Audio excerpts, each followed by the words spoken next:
ये कहानी ऑटो का वो सफ़र एक सच्ची घटना पर आधारित है। एक लड़की जब शाम के वक्त ऑफिस से घर ऑटो में जा रही थी, तब उसके साथ जो हुआ था उसके बारे में ये कहानी है। जूली शाम के वक्त ऑफिस से घर जाने के लिए ऑटो का इंतज़ार कर रही थी। कुछ देर इंतज़ार करने के बाद जूली को एक ऑटो मिल गया और वो उसमें बैठ गई।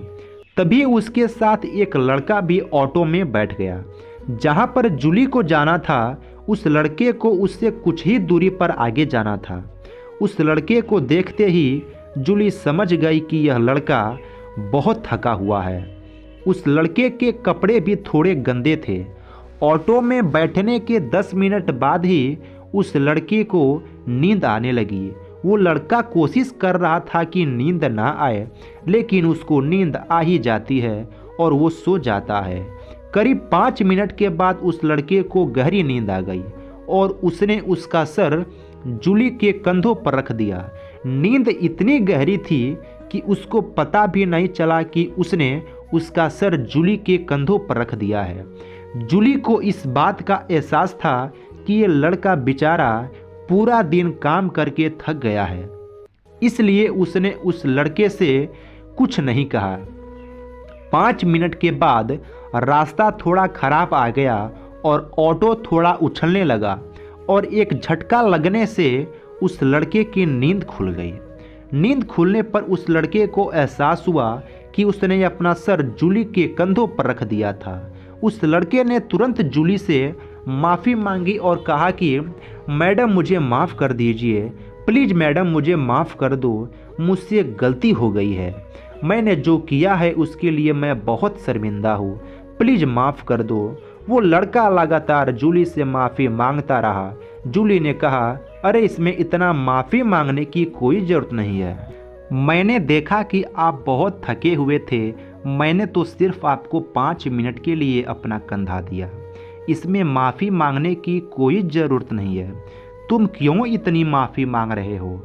जूली की यह बात सुनकर उस लड़के ने थोड़ा राहत की सांस ली और कहा कि मैडम आप बहुत अच्छी इंसान हो।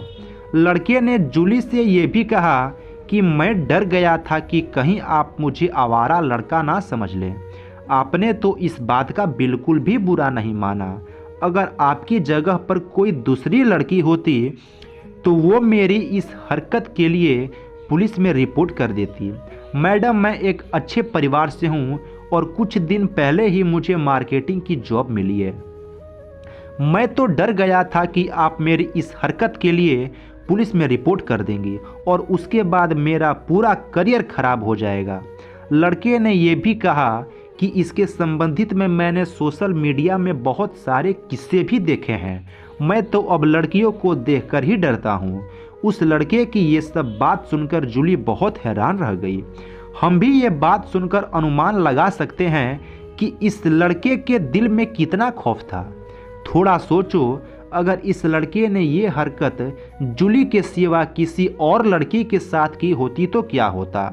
वो लड़की आसानी से इस लड़के पर छेड़छाड़ का केस कर सकती और उसके बाद बड़ी आसानी से इस लड़के की पूरी लाइफ खराब हो जाती।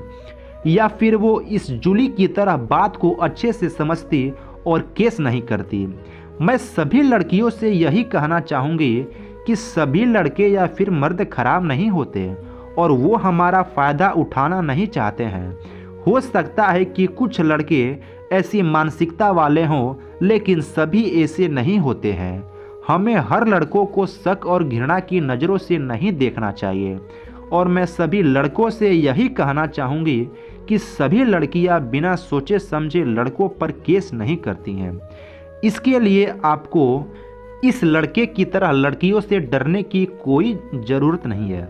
अगर आपको यह हमारी कहानी ऑटो का वो सफ़र अच्छी लगी हो तो प्लीज़ चैनल को लाइक, शेयर एंड सब्सक्राइब ज़रूर कीजिए और अपने दोस्तों के साथ भी शेयर कीजिए और कमेंट में ज़रूर बताइए कि स्टोरी आपको कैसी लगी है।